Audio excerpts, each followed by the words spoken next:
Cinderella का जादुई gown और सैंडल। शहर की भीड़ भाड़ से दूर एक गांव में सिंड्रेला नाम की बहुत ही सुंदर लड़की रहती थी। उसकी बड़ी बड़ी नीली नीली आंखें और सुनहरे बाल थे। सिंड्रेला की माँ उसे जन्म देते ही कुछ महीनों बाद चल बसी। तब सिंड्रेला के पिता ने बबीता नाम की औरत से दूसरा ब्याह रचाया ताकि बिन माँ की बच्ची को माँ का प्यार मिल सके, लेकिन ऐसा हो ना सका। बबीता सिंड्रेला को बिल्कुल भी पसंद नहीं करती थी। 1 साल के बाद बबीता ने एक बच्ची को जन्म दिया। ऐसे ही कई साल बीत गए। समय बीतने के साथ साथ सिंड्रेला और उसकी छोटी सौतेली बहन मोना बड़ी हो चुकी थी। सिंड्रेला दिखने में जितनी सुंदर थी, उसका मन उतना ही सुंदर था। वहीं दूसरी ओर मोना बहुत ही घमंडी और स्वार्थी लड़की थी। सिंड्रेला की सुंदरता को देखकर उसकी सौतेली माँ बबीता और मोना उसे बहुत जलती थी। सिंड्रेला के पिता की गंभीर बीमारी से मृत्यु हो जाने के बाद वो दोनों उसे परेशान करने का कोई भी मौका नहीं छोड़ती थी। ऐसे ही एक दिन, कहाँ मर गई सिंड्रेला? जल्दी इधर आ, मेरा कमरा कितना गंदा पड़ा है। तुझे कितनी बार कहा है दिन में 2 बार मेरा कमरा साफ किया कर। माँ, कल से मेरे कॉलेज की परीक्षा शुरू होने वाली है। घर का काम करने के लिए आप कोई काम वाली क्यों नहीं रख लेती? तो जैसी मुफ्त की नौकरानी घर में है, तो फिर मुझे नौकरानी रखने की क्या जरूरत? आज से तुम घर का सारा काम करोगी, झाड़ू पोछा से लेकर कपड़े धोने तक। सौतेली माँ की बात सुन सिंड्रेला बहुत दुखी हुई और अपनी पढ़ाई छोड़कर घर के कामों में जुट गई। सिंड्रेला काम खत्म करने के बाद हॉल में गई। तब बबीता और मोना खाना खा रहे थे। उसे भी बहुत जोरों की भूख लगी थी। वो भी खाना खाने बैठ गई। तब बबीता बोली, तुझे किसने कहा हमारे साथ बैठने के लिए? हम जब खाकर उठ जाएंगे तब हमारा बचा कुचा खाना तुझे खाने को मिलेगा, समझी? अब जा यहाँ से, अभी हम दोनों माँ बेटी खाना खा रहे हैं। माँ, इसके पास बहुत सुंदर सुंदर गाउन है, मुझे वो सब चाहिए। ये हमारे घर की नौकरानी है, इसे तो फटे पुराने कपड़े पहनने चाहिए। और हाँ माँ, इस नौकरानी को घर में रहने के लिए जगह मत दो। तुम ठीक कह रही हो बेटी, अब से तुम इस घर में नहीं रहोगी। घर के बाहर जो स्टोर रूम है वहीं पर रहना। घर का काम खत्म करने के बाद तो इस घर में नजर नहीं आनी चाहिए। और आज से तेरा जो कुछ भी है वो सब मेरी बेटी का है। अब हमारा मुँह क्या देख रही है? चल जा यहाँ से। उसके बाद सिंड्रेला दुखी होकर बचा हुआ खाना लेकर स्टोर रूम में चली गई। उसे बहुत भूख लग रही थी। वो बचा हुआ झूठा खाना खाने लगी। तब अचानक वहाँ एक चिड़िया आई। सिंड्रेला बहुत दयालु स्वभाव की थी। सिंड्रेला ने उस चिड़िया को भी रोटी के कुछ टुकड़े खाने को दिए। अब सिंड्रेला की चिड़िया से दोस्ती हो गई। अब सिंड्रेला अपने दिल की हर बात चिड़िया से कहा करती थी। ऐसे ही समय बीत रहा था। एक दिन उसी राज्य में राजमहल द्वारा एक घोषणा की जाती है। सुनो सुनो सुनो, आप सभी को सूचित किया जाता है, राजमहल में राजकुमार अभिषेक द्वारा एक बहुत बड़ी पार्टी का आयोजन किया गया है। शादी के लिए सभी लड़कियों को इस पार्टी में आमंत्रित किया जाता है। जो भी लड़की राजकुमार अभिषेक को अपनी शादी के लिए योग्य लगेगी, उसे राजकुमार अपनी पत्नी बनाएंगे। जब खबर बबीता और मोना को पता चली, दोनों मन ही मन बहुत खुश हुई। इस पार्टी में तो मेरी बेटी ही सुंदर लगेगी। राजकुमार को तुम ही पसंद आओगी। कल मैं तुम्हारे लिए बहुत ही सुंदर सुंदर गाउन और सैंडल लेकर आऊंगी, जिसे पहनकर तुम किसी राजकुमारी से कम नहीं लगोगी। माँ, अगर मेरी शादी राजकुमार अभिषेक से हो गई तो हम फिर तो दोनों राजमहल में रहेंगे। हाँ मेरी बेटी, चलो अब हम समय बर्बाद नहीं करते हैं, चलकर ढेर सारी शॉपिंग करते हैं। हाँ मॉम, जल्दी चलो। उन दोनों की बातें घर की सफाई करते हुए सिंड्रेला ने सुन लिया और अपनी सौतेली माँ और बहन को शॉपिंग में जाते देख उदास हो गई और रोते हुए घर के कामों में जुट गई। कुछ देर बाद बबीता और मोना शॉपिंग करके घर लौटती है। मोना आईने के सामने खड़ी होकर नया गाउन पहनकर देखती है। वाओ, मैं कितनी ब्यूटीफुल लग रही हूँ। मैं ही राजकुमार अभिषेक के सपनों की राजकुमारी बनूंगी। ये सब देख सिंड्रेला मन ही मन बहुत खुश हुई। कुछ दिन बाद वो दिन आ ही जाता है जब सभी लड़कियों को तैयार होकर राजमहल जाना था। मोना भी उस दिन अपने कमरे में तैयार हो रही थी। तब मोना सिंड्रेला को आवाज लगाते हुए बोली, सिंड्रेला, कहाँ हो तुम? जल्दी इधर आओ और मेरा नया गाउन प्रेस करो। आज मुझे राजमहल जाना है, लेकिन जरा ध्यान से करना। अगर मेरे गाउन को कुछ भी हुआ तो तेरी खैर नहीं। सिंड्रेला चुपचाप मोना का गाउन प्रेस करने लगी। थोड़ी देर बाद बबीता और मोना पार्टी में जाने के लिए तैयार हो गई। तब सिंड्रेला हिम्मत करते हुए अपनी सौतेली माँ से बोली, माँ, राजमहल में तो सभी लड़कियों को बुलाया गया है, क्या मैं भी आप लोगों के साथ चल सकती हूँ?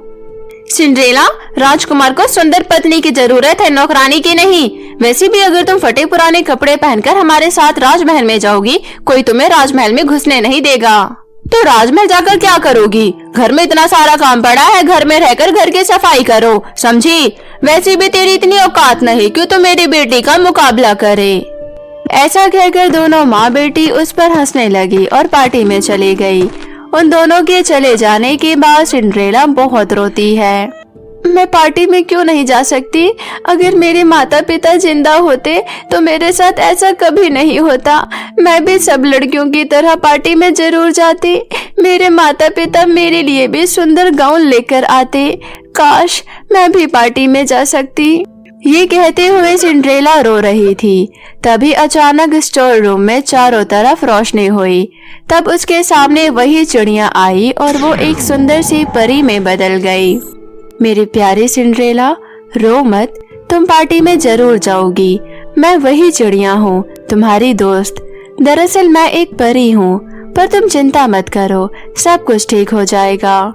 क्या सच में मैं भी पार्टी में जा सकती हूँ? पर मेरी हालत तो देखो, मेरे कपड़े कितने फटे पुराने हैं। मेरे पास तो ना ही नया गाउन है, ना ही नया सैंडल। मैं पार्टी में कैसे जा सकती हूँ? सिंड्रेला, तुम चिंता मत करो, मैं हूँ तुम्हारे साथ। मैं तुम्हें अपना जादुई गाउन और सैंडल देती हूँ। साथ ही मैं तुम्हें उड़न खटोला देती हूँ, जिसमें बैठकर तुम जल्दी राजमहल पहुँच जाओगी। ये कहते हुए परी ने अपनी जादुई छड़ी घुमाई।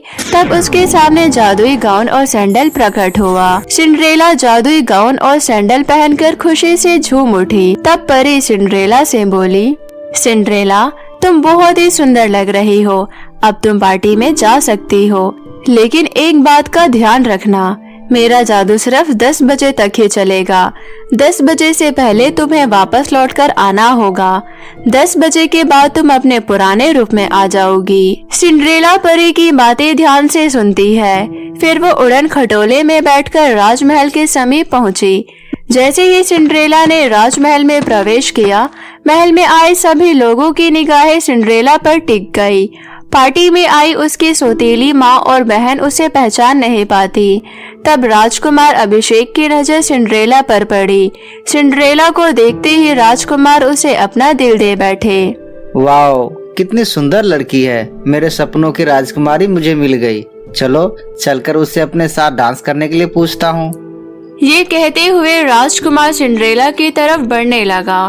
तभी मोना सोचने लगी, मुझे पता था राजकुमार को मैं ही पसंद आऊंगी, वो मेरे साथ ही डांस करेंगे।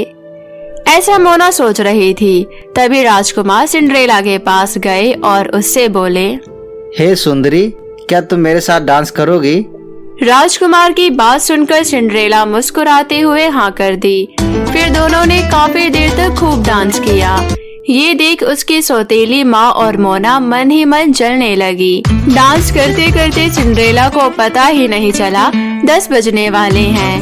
जब सिंड्रेला की नजर घड़ी पर पड़ी, 10 बजने में 5 मिनट ही बाकी थे। सिंड्रेला घबराते हुए डांस बीच में ही छोड़ वहाँ से भागने लगी। राजकुमार ने सिंड्रेला का पीछा किया, लेकिन वो पलक झपकते ही आंखों से ओझल हो गई।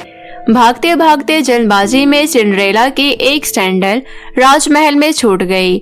राजकुमार ने उस सैंडल को उठाकर सैनिक से कहा, ये सैंडल जिस लड़की की है उस लड़की को ढूंढ निकालो, चाहे इसके लिए तुम्हें राज की सभी लड़कियों को ये सैंडल पहनाकर क्यों न देखनी पड़े। मुझे हर हाल में वो लड़की चाहिए। सिंड्रेला घर आकर बस राजकुमार के सपनों में खोई रहती है, क्योंकि वो भी राजकुमार को अपना दिल दे बैठी थी। वो बहुत खुश थी। वहीं दूसरी ओर राजकुमार के सैनिक राज्य की सभी लड़कियों को सैंडल पहनाकर देखने लगे, लेकिन किसी के भी पैर में वो सैंडल फिट नहीं आती। राज्य में अब केवल एक ही घर बचा था, वो घर सिंड्रेला का था। जब सैनिक सैंडल लेकर सिंड्रेला के घर पहुँचे, तब सिंड्रेला की सौतेली माँ ने उसे स्टोर रूम में बंद कर दिया। खबरदार, तूने सैंडल पहनकर देखा तो स्टोर रूम से बाहर मत निकलना, नहीं तो तेरी टांगे तोड़ दूंगी, समझी। वहीं दूसरी तरफ राजकुमार के सैनिक मोना को सैंडल पहनाने की बहुत कोशिश करते हैं, लेकिन सैंडल उसके पैरों में भी फिट नहीं आती। सैनिक निराश होकर वहां से जाने लगे। तभी सिंड्रेला को स्टोर रूम से बाहर निकलने में उसकी दोस्त चिड़िया यानी परी ने मदद की। सिंड्रेला भागते हुए सैनिकों के पास आई और बोली, रुकिए, ये सैंडल मैं भी पहनकर देखना चाहती हूँ। दोनों माँ बेटी ये देख हंसने लगे। सैनिकों ने जैसे ही वो सैंडल सिंड्रेला के पैरों में पहनाया, उसके पैरों में सैंडल एकदम फिट आ गई। ये देखकर दोनों माँ बेटी चौंक गई। वहीं सैनिक सिंड्रेला को अपने साथ राजमहल ले गए। राजकुमार ने सिंड्रेला को देखकर कहा, अच्छा, तो तुम वही लड़की हो जो मेरे साथ पार्टी में डांस कर रही थी। क्या तुम मुझसे शादी करोगी? मैं तुम्हें अपनी पत्नी बनाना चाहता हूँ।